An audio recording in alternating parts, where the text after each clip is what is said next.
ถือว่าบ่ได้ใช้งานแล้วเดี๋ยวนี้เนาะหรือว่ายาแล้วเราเอาลงหาปลาบ่แล้วก็แห้งโอ้เป็นทิศแล้วจะลงแห้งเก่าเขาพีหรือว่าแห้ง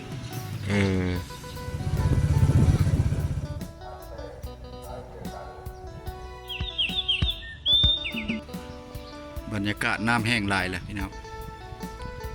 โอ้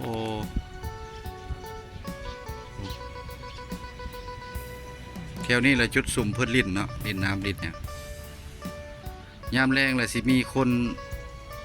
หาปูหาปลาเอาขึ้นมาขายจุดนี้แหละนี่นะเดินนี่แหละขอไปฟังนั้นกับแม่นครพนมกับทักทายสบายดีพี่ๆน้องมื้อนี้ก็ออกมาหาดน้ำเมืองเนาะมาเบิ่งน้ำใกล้สิสงกรานต์แล้วเนาะแล้วว่าสิแห้งกันซ้ำใดแล้วเนาะชาวประมงเพิ่นหาปลาพี่น้องเพราะว่าจุดสุ่มหนึ่งก็แม่นแข่งขมวนก็แม่นจุดนี้ก็แม่นบ่อนสถานที่ลิ่นน้ำเนาะหรือว่ามาเที่ยวหรือว่าพาลูกพาเต้ามาอาบน้ำหรือว่าในวันสงกรานต์เนาะเพิ่นก็มักมาปุกตูบอยู่แถวนี้เต็มอยู่ร้านขายเครื่องขายหยังก็ยังแถวปีตะเก้าก็เต็มปีนี้ก็สิอันนั้นเนาะตอนนี้ก็ยังแดดอยู่นะยังบ่ได้ลงไปมื้อนี้เบาแปลงมาเลาะลิ้นบรรยากาศชมวิวธรรมชาติเนาะแต่ว่าเดี๋ยวนี้ยังแดดแห้งยังบ่ได้ค่อยลงไปเนาะก็แต่สวนสลีพ่อแม่ประชาชนหลายพี่น้องน้ำถือว่าลงหลายเติบแล้วเนาะพี่น้องเนาะ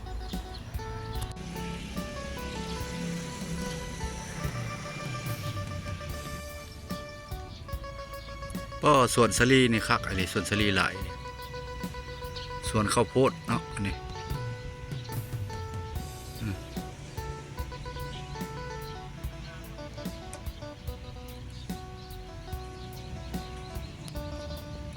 อันนี้บริเวณด้านเทิงเนาะแต่ว่าติดกับถนนสายทางเลขที่13เนาะ13ใต้แยกออกจากไปทางสายใต้ไปนี่จะซอดอยู่อันนี้ซอดปั๊มน้ำมันเนาะออกไปดิทางไปนครหลวงเวียงจันทน์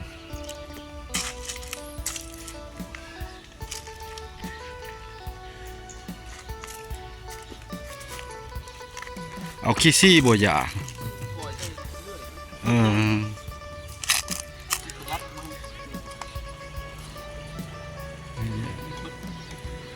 ถือว่าบ่ได้ใช้งานแล้วเดี๋ยวนี้เนาะหรือว่ายาแล้วเราเอาลงหาปลาบ่แล้วก็แห้งโอ้เป็นทิศแล้วจะลงแห้งเก่าเขาพีหรือว่าแห้งของกับของ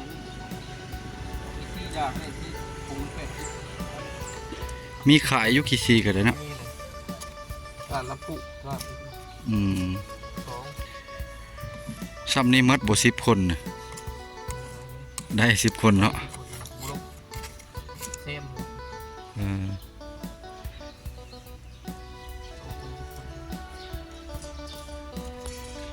เพิ่นเอาขึ้นมาไว้นี่เนาะเรือนี่เนาะหลังจากเพิ่นช่วงยาแล้วเพิ่นละมาไว้อยู่นี้สร้างเรือเนาะอันนี้มันมองกวาดปลาใหญ่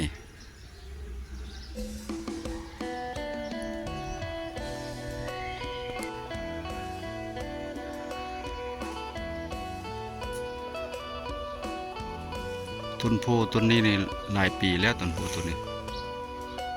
บ่ต่ำกว่า50 ปีบ่จักเลยว่า100 ปีบ่จักต้นโพต้นนี้ใหญ่แต่เบาแปลงบ่ทันได้เกิดพุ่นน่ะถาดน้ำเมืองต้นโพต้นนี้เห็นแต่หึงล่ะ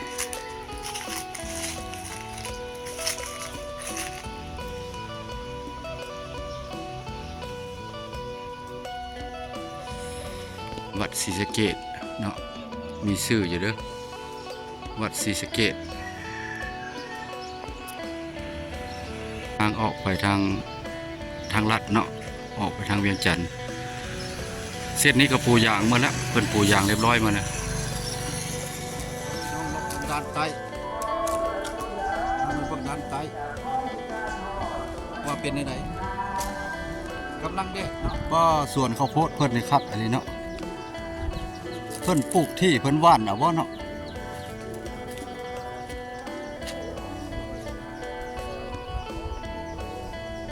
เพิ่นว่านน่ะบ่หรือว่าคือว่าที่แท้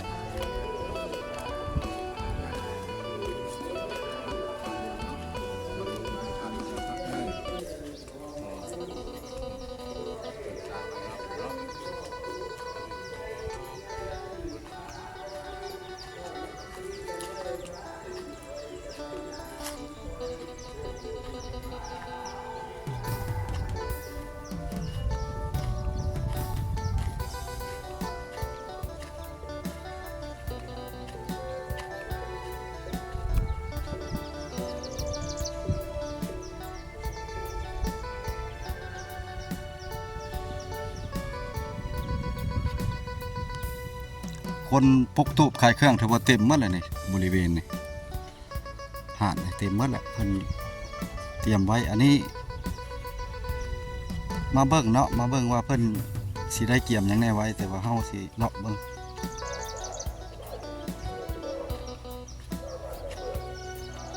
แสดงว่ายังเป็นตุ่มอยู่เนาะ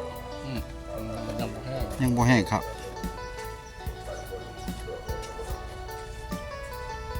อันนั้นตูบตะปีกายนี่บ่ตูบตะปีกายนี่บ่นะ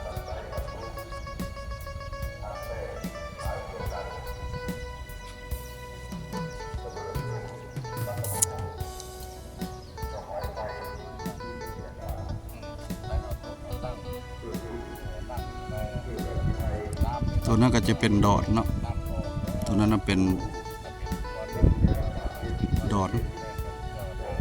แต่อยู่หันก็มีหมู่บ้านอีกบ้านหนึ่งนะโดนเนาะตัวนี้ก็คือห่างดอนหัวโดนแต่ว่าน้ำสิไหลมาคบกันอยู่ในหันแต่ว่าจุดดอนนั้นล่ะบ่เพื่อบ่ได้เข้าไปใกล้เนาะเพราะว่ายามมันน้ำแห้งมันห่างดอนหัวดอนเนาะว่าซั่นคลิปนี้ก็บ่มีหยังหลายเนาะท่านผู้ชมเพราะว่าก็แปลงออกมาเบิ่งสภาพน้ำเนาะเพราะว่า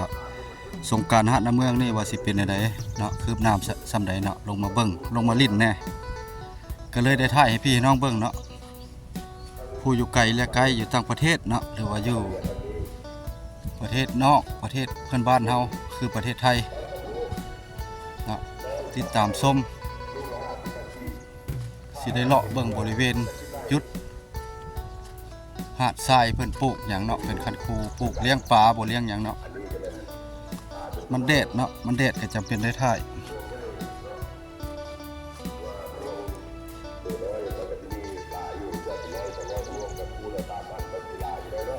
โอ้ตัวนี้ยันเพิ่นเฮ็ดเลี้ยงปลาเด้อเพิ่นเลี้ยงปลากระสังนั่นน่ะ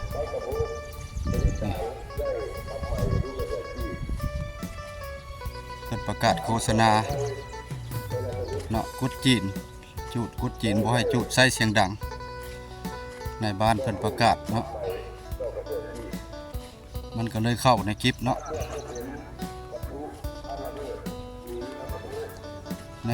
บุญกุดจีนเนาะหรือว่าสงกรานต์ลาวก็จะมีระเบียบเพิ่นก็ได้ระวังระบบระเบียบเนาะอันนี้มันเป็นกระสังป่าเนาะเพิ่นเลี้ยงป่าใส่กระสังตัวนี้มันแห้งแล้วเพิ่นก็ย่า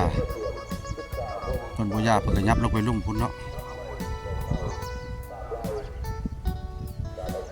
อยากเลื่อมแดดมันบ่แจ้งเนาะมันมืดมันแสงสว่างกล้องก็แพ้แสงเนาะ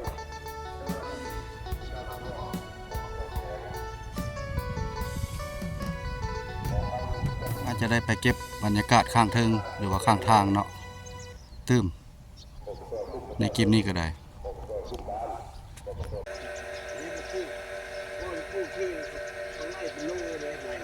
กลับบ้านบัดนี้มาหาดน้ำเมืองเลาะด้านแคมทางบัดนี้เนาะตามแคมทางเพิ่นก็ขายเครื่อง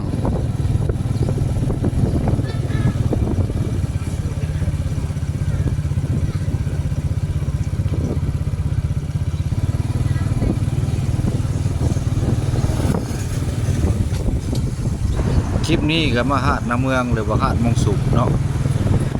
อยู่จุดที่ว่าเคยลิ้นสงกรานต์เนาะก็มาถ่ายให้พี่ให้น้องเบิ่งเนาะคลิปนี้ก็บ่มีหยังหลายมาถ่ายเล็กๆน้อยๆให้เบิ่งเนาะเพราะว่าสงกรานต์เพิ่นสิมีหยังแน่เนาะที่ว่าปรากฏการณ์ขึ้นน้ำก็ยังหลายอยู่พี่น้องแต่บ่ทันแห้งตูบก็บ่ทันได้ปลุกเนาะปีนี้น่ะเพิ่นว่าสิเฮ็ดอย่างแน่นอนว่าสิมีวงดนตรีลงเนาะทางหาดน้ำเมืองเฮามันสิมีหาดน้ำเมืองแล้วก็หาดมงสุมหาดแก้งแปะนี่2 ปีเลยบ่ได้เปิดเนาะคลิปนี้วิดีโอนี้ก็ไปก่อนพี่น้องเลาะตามสายทางนี่ก็คนขายปูขายปลาก็พอได้กินอยู่พี่น้องอันนี้แม่นจุดน้ำเมืองแข่งขมวนเฮาต่อไปทางหน้าก็แม่นถ้าด้านภาษีหรือว่าด้านท่าเรือเนาะแล้วก็มีตลาดนาโบพี่น้องคลิปนี้ถ้าผิดพลาดประการใดเนาะกล้องบ่มีการสั่นก็ขอโทษขออภัยพี่น้องไปก่อนพี่น้องมัดสุขุสุคนไปก่อน